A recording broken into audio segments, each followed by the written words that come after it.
이에 여호수아가 그 백성의 관리들에게 명령하여 이르되 진중에 두루 다니며 그 백성에게 명령하여 이르기를 양식을 준비하라. 사흘 안에 너희가 이 요단을 건너 너희의 하나님 여호와께서 너희에게 주사 차지하게 하시는 땅을 차지하기 위하여 들어갈 것임이니라 하라. 아멘.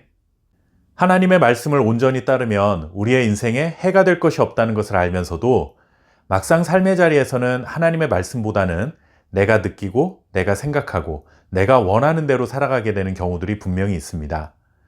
때로는 정말 이런 말씀도 순종해야 하나 싶을 정도로 우리가 순종하기에는 어렵고 부담스러운 말씀이 있는 것도 사실이죠. 저를 포함한 모든 그리스도인들은 이와 같은 마음의 갈등을 평생 안고 살아갈 수밖에 없는 연약한 존재라는 것을 부인할 수 없을 것입니다. 이러한 고민은 성경 속에 등장하는 믿음의 사람들도 안고 있었던 것이 분명합니다. 모세를 이어 이스라엘의 두 번째 지도자가 된 여호수아도 가나안 정복 전쟁을 앞두고 마음에 큰 두려움이 있었습니다.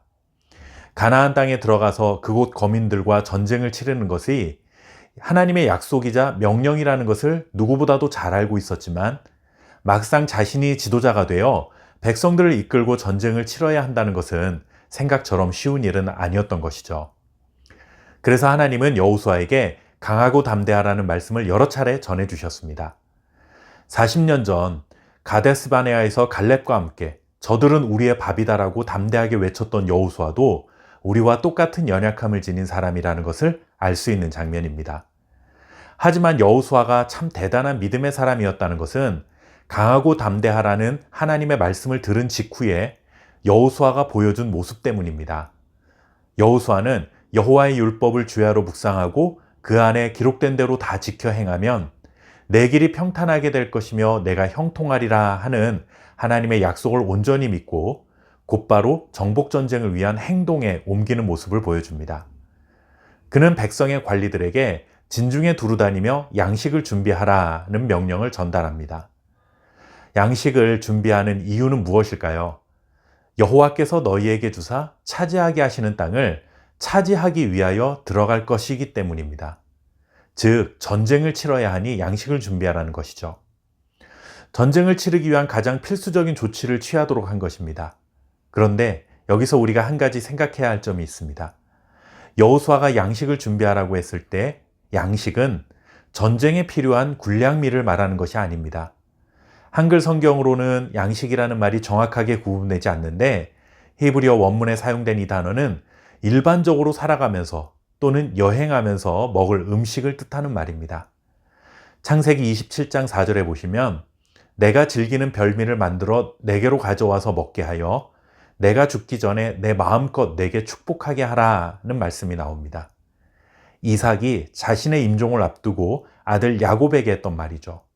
여기서 별미라고 번역된 단어가 여호수아에 나오는 양식이라는 단어와 같은 말입니다. 전쟁을 위해서 특별히 준비하는 음식이 아니라 평소에도 즐겨 먹던 일상생활 속에서 먹고 살던 음식을 말하는 것이죠. 여호수아는 전쟁을 앞두고 이런 일상적인 양식을 준비하라고 한 이유가 무엇일까요?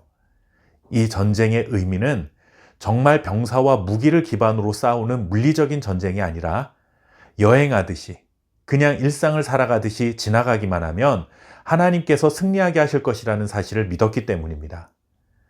우리의 인생에도 전쟁이라고 느껴질 만큼 특별한 상황들이 발생할 수 있습니다. 하지만 특별한 상황이라고 해서 우리가 설레발을 친다고 해서 해결되지 않습니다. 중요한 것은 그런 특별해 보이는 상황에서도 언제나 그랬듯이 하나님이 나에게 뭐라고 말씀하시는지 그것에 귀를 기울이는 것이 가장 중요합니다. 평상시에도 하나님의 인도하심을 따라 사는 것이고 특별한 순간에도 우리는 하나님을 의지하고 하나님의 인도하심을 사모하며 살아가야 한다는 것이죠. 일주일 내내 굶다가 하루에 아주 스페셜한 식사를 한번 하고 또 일주일을 사는 것은 건강한 삶이 아니죠. 일주일 내내 누구나 먹고 사는 일상적인 음식을 꾸준히 먹는 것이 건강한 삶입니다. 하나님 앞에서 우리의 삶도 마찬가지입니다.